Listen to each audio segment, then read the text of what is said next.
I've mentioned on a couple of podcasts I've been on that I ran a couple of restaurants in my younger days before I started sitting in front of computers all day. And today's guest too did that much longer than me. He did that for 18 good years. Most people ask why don't I want to go back to restaurants? I'm not going to tell you anything about that. But by the time we are done with today's interview, you would have an idea because it's a really hard business to crack. Today's guest is solving one of the reasons why restaurant businesses are difficult. Today's guest is Geordy Murphy. Geordy Murphy is from FobeSoft, and he's going to be on Tech Your Business. If you have a restaurant, drop everything you're doing, listen to the next few minutes, 30 minutes thereabouts. Welcome to the show, Jody. Thank you very much, Peter. It's a pleasure to be here. Thank you so much for coming on. So now we were talking a few minutes ago, and you talked about running restaurants for 18 years, and then now you're creating software tech solutions for them. So tell us, what did you see running the restaurants, and what are you doing for them? Well, the restaurant business, like I mentioned, is a rear view mirror business. They operate for a month and then they turn around and say, did we make money last month? Well, if they have a good bookkeeper or an accountant, they might get their profit and loss statement 4, 5, 6, 10 days into the following month. So if there's a problem, that problem has compounded on into the next month. What we do at FobeSoft is we give restaurants a daily profit and loss statement from sales all the way through rent that compares to a budget, and it runs month to date. So a restaurateur that uses our software knows every single day of the month where he stands from a profitability standpoint and where he stands from a cost standpoint. Because the restaurant business is a business of pennies, and you have to watch the pennies because they all add up to dollars. And it's very easy for a restaurant to miss in one category, if their liquor cost is high or their food cost is high or their labor in the back of the house is high. I mean, they can blow the whole month with just one category. So what we do at Yeah. FobeSoft, like I mentioned, is we give you the profit and loss statement every single day, running month to date compared to the budget, and it's either red or green, which means if it turns red, all of a sudden there's opportunity. Now, what do I do? It's like we've been cruising along for 10 days and now it turns red in the front of the house. So it gives you still got 20 days to get your front of the house labor down. So you get actionable insights on what to do to manage to the bottom line. Hmm. And now when we first started it, which was about 7 or 8 years ago, everything had to be manually entered. You had to enter your food, beer, wine, liquor costs, your front of house and back of the house labor, because we have the salaries built in the back end and the payroll Hmm. taxes, the workman's comp, et cetera, built in the back end. And then you had to enter what you spent that day from an invoice standpoint. So now with technology in the last couple of years, we've got it to where it's almost 100% seamless. We Wow. import the food, beer, wine, liquor, merchandise sales from the point of sale system. We import the labor figures from whatever app someone's using to do their schedules and such, or have people clock in. And then we have EDI connections with all the major broadliners, Cisco, US Foods, Benny Keith, Cheney Brothers, et cetera. So when the invoice hits the restaurant, the invoice hits FobeSoft. And we built a piece of AI that reads the invoice and parses it to the correct cell in the profit and loss statement FobeSoft. That's 97% accurate. We just need Wow. to read it one time to know that chicken goes to poultry and food, or that your plastic cups go to go supplies. So another piece of technology we built was on the phone is if you have a fish guy that's not one of the big broadliners or whatever, all you do is take a picture of the invoice. They can write it on a napkin. 10 pounds of ahi tuna for $12 a pound, $120. We take a picture of it, it uploads to the cloud and parses to the cell. We read Wow. it one time, and the system knows that ahi tuna goes to fish into food costs. So we've made it almost completely seamless uh, for the restaurateur because they're so busy. They're running around doing crazy stuff, all day long. So we've made it simple to give them the information they need to manage to the bottom line and become more profitable.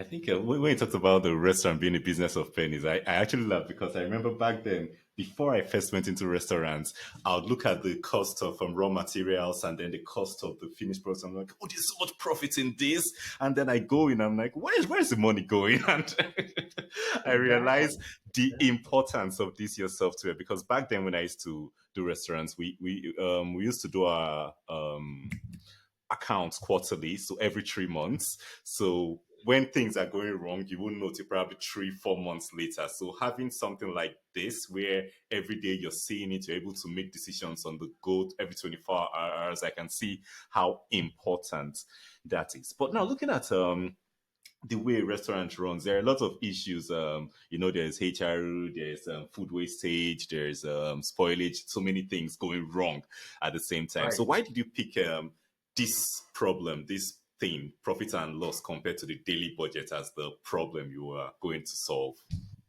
Well, mainly because, well, two things. Restaurants, very few restaurants run next to a budget. They Hmm. just run, and they don't necessarily have a baseline to know where they should be. And if you run next to a budget, you have an idea that you only have $650 this month for kitchen supplies or restaurant supplies. We have a client recently that did $1.5 million and they had one category called supplies.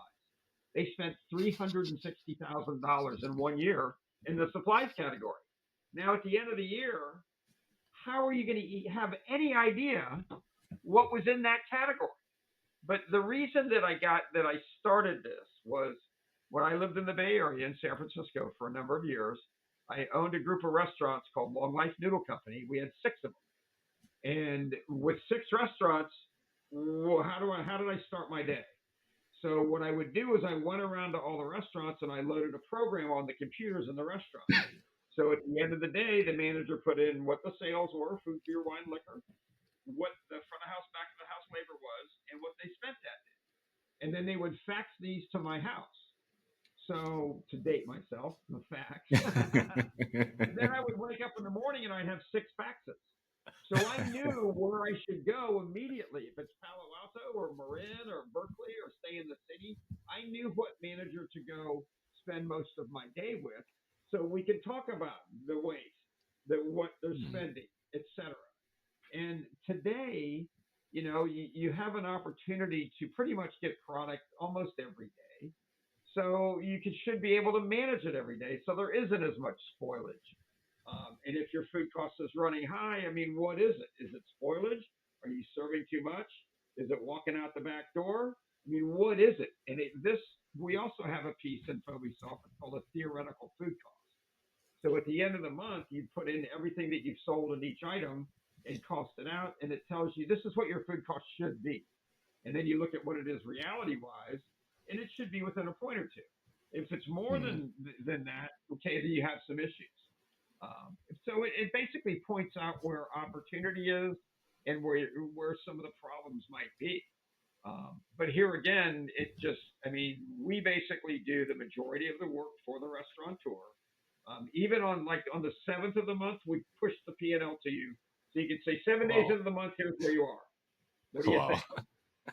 And then 21 days into the month, it's like you got 10 days left. What can we do in 10 days to make you more profitable? Because the restaurant business, you're in those four walls. I mean, you did it, and sometimes you don't know where the answer is inside those four walls. But you have the manager that's closing at the end of the night, and there's two or three servers standing around at $7 or $8, $9, $10 an hour, and they're getting another hour. Well, that's $30. If a restaurateur saves an hour a day in the back of the house and an hour a day in the front of the house, they're going to save $15,000 to $18,000 a year. Well, Wow. that can pay somebody's rent for a Wow. couple months, and that's gone. That money's out. It's gone. It's too late. So we try to keep it in front of somebody, and so they know exactly where they stand every day. Lovely. So now for a business, can you just give maybe an example of a restaurant who was managing their profit and loss, like you said, in a review manner you talked about before? Then probably they implemented your software. Tell me what they gained, what differences they saw. Yeah, stuff like Well, that. numerous. Well, what we do is when we hook somebody up initially, we have a budget meeting with whoever the, the decision makers are, and Hmm. our support team is all they're all ex-restaurateurs. We had 6 or 8 months ago signed up a chef who went to culinary school, became a very good sous chef, became a tremendous chef, and some people put them in business. But they never had any financial or never had been exposed to restaurant finances. So immediately in the first meeting, we saved them $37,500 because Wow. of the credit card fees they were paying, which Wow. was ridiculous. All they did was make one phone call, and the credit card processor said, "Oh, sure, we can drop it by a point and a half." I mean, it's things like that. We had a woman who had a restaurant. She was spending $90,000 a year on advertising, and Mhm. that's like it was like $8 or $9,000 a month. And the question was, why are you spending so much? Because your advertising shouldn't be any more than 2% of the gross revenue of your restaurant, which I feel is too high anyway. If you're a franchisee, you typically pay 2% to the franchisor because they run commercials and do all this stuff supposedly. But my thought process is I think it should be no more than 1% because you can't gauge if the advertising works. So we got her to drop her advertising $3,000 a month right off the bat. She was still spending $4,000 to $5,000 Mhm. because her comment was, "I can't say no to people. They come in and say, hey, I can make it do this, and these people come from here, whatever." When we got her to drop the advertising spend $3,000 to $4,000 a month, it didn't affect her business whatsoever. Wow. So the money that she was spending wasn't even effective. But she didn't know that until she cut it out. That right there saved her $40,000, which is tremendous. The example I just gave you about the person that spent $360,000, we took our controllable section and spent $260,000 and had plenty of money in each category for every month. So right there, right off the bat, we saved them $100,000. Wow. But see, here's what we do, and this is how we do it. You have we have 5 different sections of the profit and loss statement. You have your sales, which you're coming in from the point of sale. That's what you do. Then you have your cost of goods, your labor, your controllables, and your non-controllables. Now, we take little bites. We concentrate on your cost of goods, and we get a point out of your cost of goods. Anybody can do that, right? Then we concentrate on your labor. And we adjust the schedule, bring some people in maybe a little later, let some go earlier. We find a point in your labor. Your controllables, it's easy to find a point because it's not organized, and we organize people. We organize them and make them get their act together. So we find a point in your controllables, and then we find a point in your non-controllables. So if you have a restaurant and you're making 10% profit, and we found 4 points, now you're making 14% profit. Wow. That's a 40% increase. And Wow. it's taking little bites, but concentrating on the different categories. Because people in the industry, it's a very hard industry. People work extremely hard in this business, and it's exhausting. And sometimes they'll look at a profit loss statement that's probably late, or hopefully it's done correctly by a bookkeeper or an accountant that has an idea on what Yeah. to do. Because that's half the problem. Also, a lot of accountants don't know restaurant accounting, which is different from your cost of goods standpoint.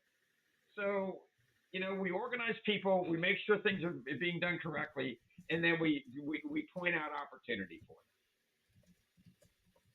Okay, so I think you just mentioned something about restaurant accounting being different from the normal accounting. So can you just expand on that? Well, it's mainly, see, the majority of accounting, it's like, say, manufacturing accounting. So, you get a bunch of wood and you make a bunch of desks. And so the cost of your wood gets divided by your sales, and that Mhm. tells you what your cost of goods were for making these tables that you're making. And then you can be making some chairs.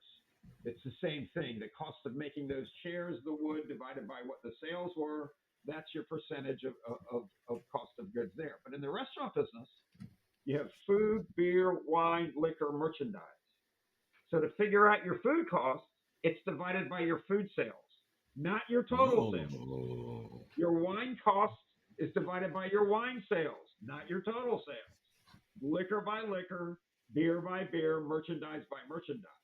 We had a client 6 or 8 months ago, and he's all like, well, I run a 31% food cost.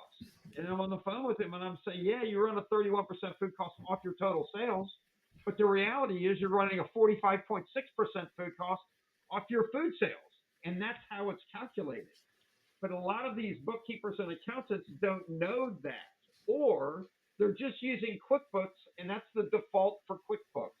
It's going to divide Mm. your percentages by the total sales versus the category of sales that it should be.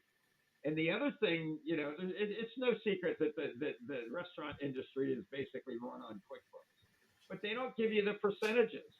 And that's how you figure out, because a dollar spend really means nothing because what are your sales, right?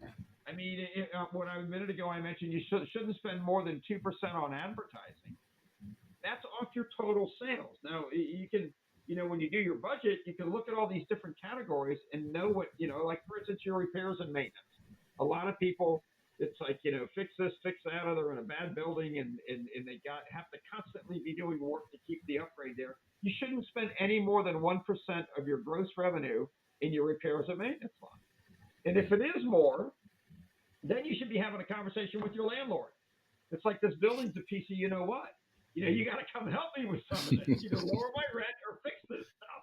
Yeah. The last thing you should be doing is improving a landlord's facility. You're paying rent to be in that facility that should be 100% workable. So, I mean, it's things like that. It's just pointing out, I mean, it's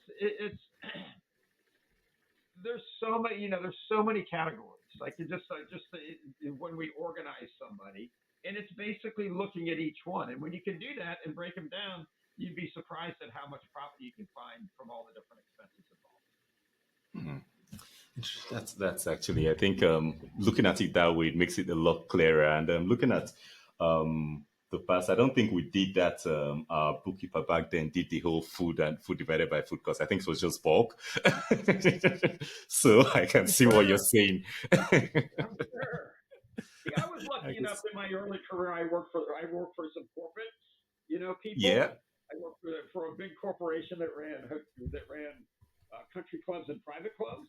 Then I went to work for a company that had a bunch of bars, and they were sticklers for one of the partners was an ex-banker and the other was an attorney, Mm. and they knew exactly the way things should be done. And then I worked for a group in San Francisco called the Kimpton Group, which is a huge hotel company. Most everybody knows of it. And that's where I kind of really made an impact because once a week I would sit down with my managers. I took over a restaurant that was annualized at less than 2 million, losing $200,000 a year, and I had it profitable in 2 months, and then left it 3.5 years later doing I think $7.5 or $8 million, making 24% Wow. profit. And that's from sitting down with the person that does the scheduling for the front of the house, the person that runs the bar, sitting down with the chef who schedules for the kitchen and purchases all the food.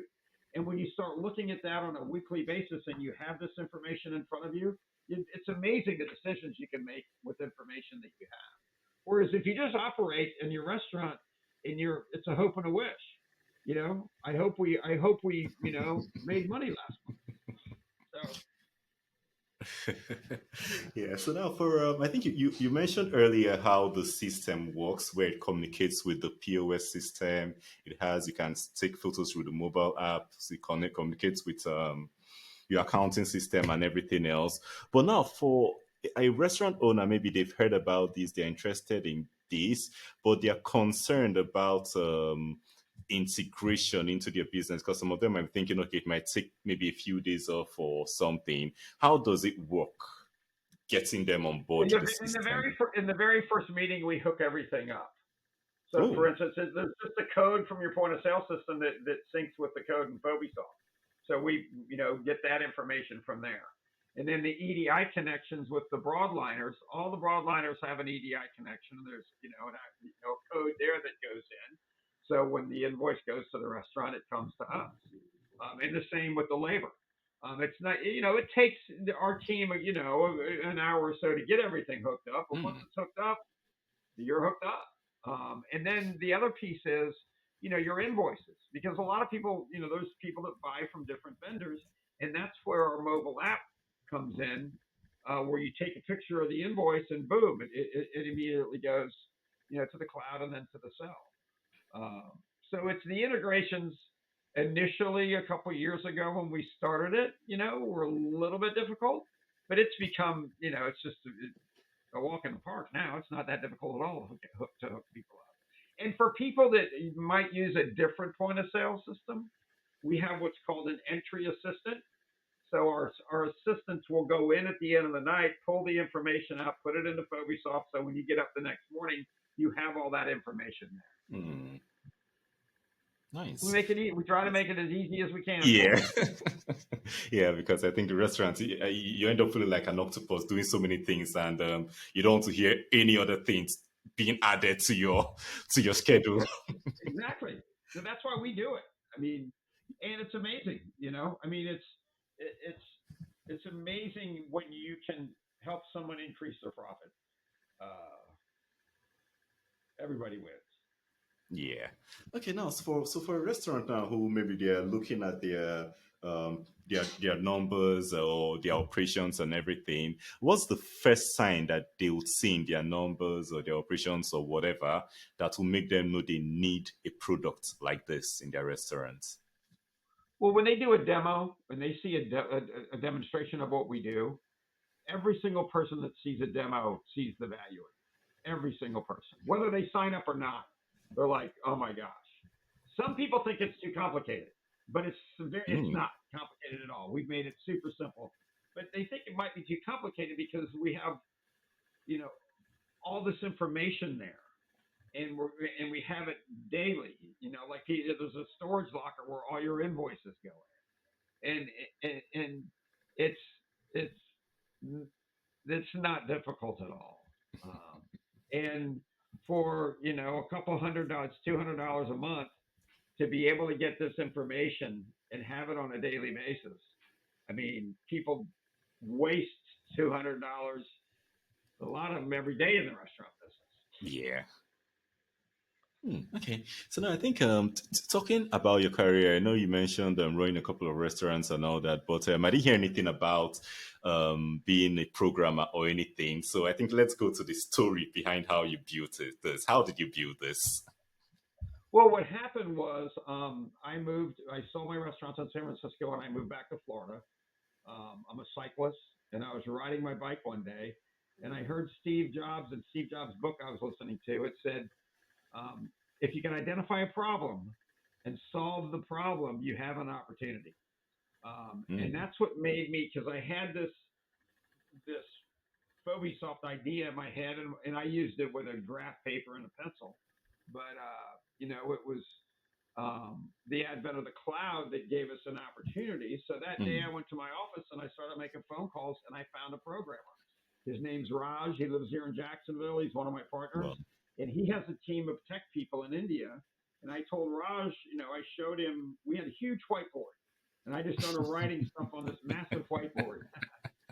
And he and I built it. I mean, because he's a brilliant programmer. It has a mm. great tech team. So we built it, and the next thing you know, I mean, we started bringing people on, et cetera, and that's where we are today. And now with all the different integrations, because when we first built it, you had to you had to enter all the information in. But now it all comes in uh, from EDIs and integrations and AI and things like that we built ourselves. But it was Raj and his team that have built it, and it was my vision that made it where it is today. That's amazing. So now another question I usually ask for episodes like this for founders is For a lot of founders, the problem they have is that you met Raj, so when they meet the tech people, there's usually this communication gap where you're talking in English and they're talking in tech. so what advice would Sure. you give to founders who probably feel they might not be able to fully communicate their ideas to the tech person building? Well, it didn't take long. I mean, it took. I was the slow learner because of the tech talk, etc. Um, Yeah.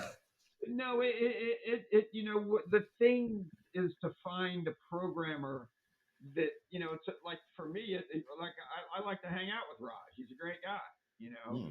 versus a, you know, a company to company relationship. You know, we're friends also.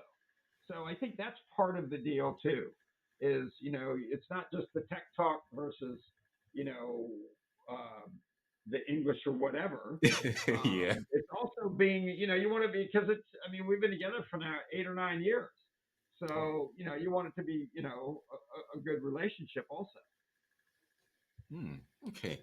So that's actually good. So now for listeners who have listened to you, they have enjoyed these episodes. They've seen the value in this software that you have. How can they reach you? How can they see a demo? How can they learn more about you? Or how can they work with you? What's the best way? It's, well, it's www.fobesoft, FobeSoft.com, like food and beverage software, Oh, fobesoft.com. And yeah, and my email address is geo, like Geordy, geo at fobesoft.com, fobesoft.com. Either way, you can book a demo on our site, or you can just send me an email in a time, and I can set a demo up. Either way, that's how they find us. okay. So now, if you own a restaurant, especially in the US, and you're worried about your profit and loss, you want to see your profit and loss compared to your budget every day, and you're interested, you've heard, or you probably know someone who has this issue, whose restaurant is driving them crazy, and they need something like this. So it will be on the show notes. It will be in the screen on the screen. FOBSOFT.com, FobiSoft.com. Reach out to them, do the demo, learn more, Perfect. connect with them, and continue this conversation. So thank you so much, And Jody, for coming and on we're the going to show. increase their profit. Wonderful. Very important. Very important. So thank you so much. So for the listeners, if you enjoyed this episode, if you know anyone else who find it useful, who wants their profit increased, which all of us do, send this episode to them. Until next week, don't forget to keep taking your business. Bye for now.